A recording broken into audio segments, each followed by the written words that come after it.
મહોદેવ. આજે ફરી આપણી સમક્ષ રજૂ થયો છું. સર્વપ્રથમ તો આપ સર્વેને રાષ્ટ્રીય શિક્ષક દિવસની ખૂબ ખૂબ શુભેચ્છાઓ. આજે 5મી સપ્ટેમ્બર એટલે કે ભારતના મહાન શિક્ષક, તત્વચિંતક, રાજનેતા, ભારતના પ્રથમ ઉપરાષ્ટ્રપતિ અને બીજા રાષ્ટ્રપતિ તરીકે રહી ચૂકેલા એવા ડૉક્ટર સર્વપલ્લી રાધાકૃષ્ણના જન્મદિનને આપણે બધા જ રાષ્ટ્રીય શિક્ષક દિવસ તરીકે ઉજવીએ છીએ. કહેવાય છે કે અંધકારરૂપી અજ્ઞાન તરફથી જ્ઞાનરૂપી પ્રકાશ તરફ લઈ જનાર શક્તિ એટલે કે ગુરુ. આપણા બધાના જ જીવનમાં એક એવા ગુરુ હોય છે કે જેમના માર્ગદર્શનથી, જેમને આપણામાં સંસ્કારોનું સિંચન કર્યું, એ સંસ્કારોના સિંચનથી આપણે આપણા જીવનની કેટલીય મુશ્કેલીઓને સર કરીને આપણે સફળતાના શિખરો પ્રાપ્ત કરી ચૂકેલા છીએ. એટલે દરેકને એક એવો ગુરુ તો ચોક્કસ મળ્યો હોય કે જેમણે આપણામાં શિસ્ત, ક્ષમા, કરુણા અને કેટલાય સંસ્કારોનું સિંચન કર્યું હોય. પણ કહેવાય છે ને કે જે સતત શીખતો રહે એ જ સાચો શિક્ષક.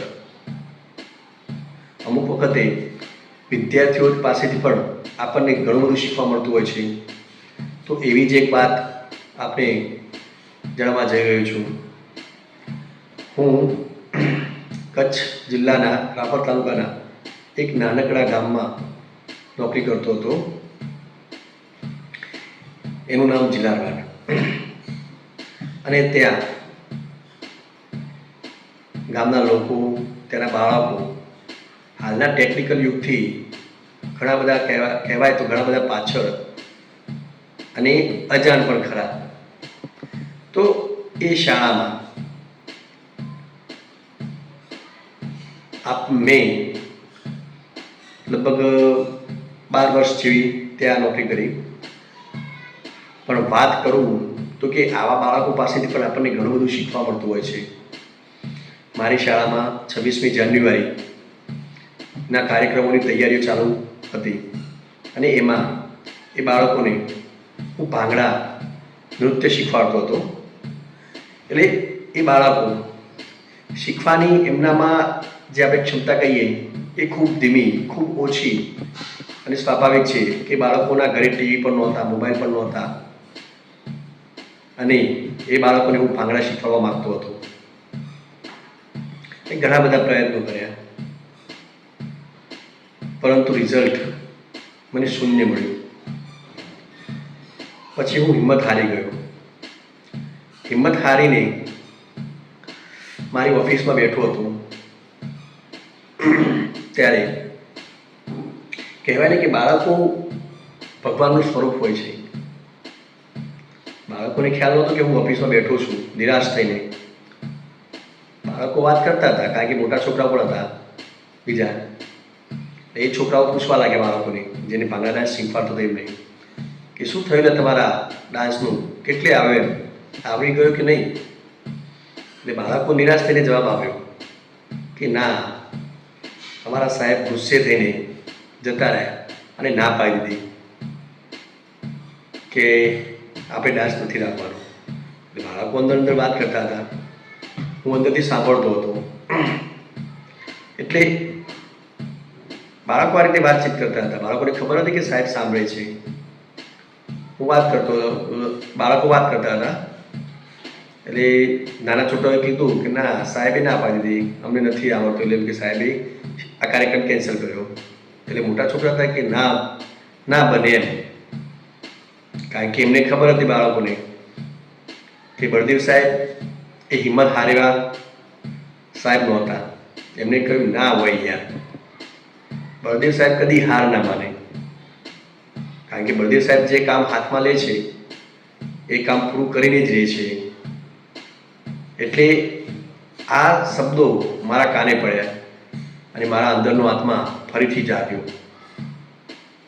અને મેં નક્કી કર્યું કે ગમે તે થાય, ભલે બાળકો ધીમે શીખશે, સમય લેશે, પણ આ ડાન્સ હું શીખવાડીને જ રહીશ. અને ફરીથી બીજા દિવસે નવા જુસ્સાથી, નવા જોમથી, નવી શક્તિથી, નવી ઉર્જાથી હું શાળામાં ગયો અને ફરીથી બધા બાળકોને ભેગા કર્યા અને ભાંગડા ડાન્સ શીખવાડવાની શરૂઆત કરી. અને પછી મને એવું લાગ્યું કે ખરેખર બાળકોને મારા પર આટલો બધો વિશ્વાસ છે. એટલે મેં મનોમન નક્કી કર્યું હતું કે ગમે તે થાય આ ડાન્સ તો હું શીખવાડીને જ રહીશ, કારણ કે બાળકોનો વિશ્વાસ મારા પર તૂટવાનો હતો. બાળકોનો વિશ્વાસ તૂટે તો પછી મારા શિક્ષક તરીકેની જે ભૂમિકા હતી એમાં હું નિષ્ફળ જતો હોઉં એવું સાબિત થાય. એટલે પછી મેં બાળકોને શીખવાડવાનું શરૂ કર્યું અને ડાન્સ કમ્પ્લીટ થઈ ગયો. 26મી જાન્યુઆરીના દિવસે એ પ્રોગ્રામમાં બાળકોએ ખૂબ જ સરસ પરફોર્મન્સ આપ્યું અને ગામમાં પણ ખુશ થઈ ગયા. અને પછી મેં બાળકોને વાત કરી કે આમ તો હું હિંમત હારી ગયો હતો, પણ તમારા શબ્દો મારા કાને પડ્યા અને ફરીથી મારામાં એક હિંમત આવી, નવો જોમ આવ્યો, નવી ઉર્જાથી મેં બાળકોને ડાન્સ શીખવાડ્યો. એટલે એના આભારી તો એ મારા બાળકો જ હતા કે જેમને મારા પર આટલો વિશ્વાસ હતો. એટલે કહેવાય છે કે અમુક વખતે બાળકો પાસેથી પણ આપણને ઘણું બધું શીખવા મળતું હોય છે. અને આ જ સ્ટોરી પરથી મને વિકાસ દ્વિવેદી સરનું એમનું એક લાइन, એક शेर याद आवे છે कि क्यों डरे जिंदगी में कि क्या होगा, क्यों डरे जिंदगी में कि क्या होगा, कुछ नहीं होगा तो तजुर्बा होगा. नमस्कार.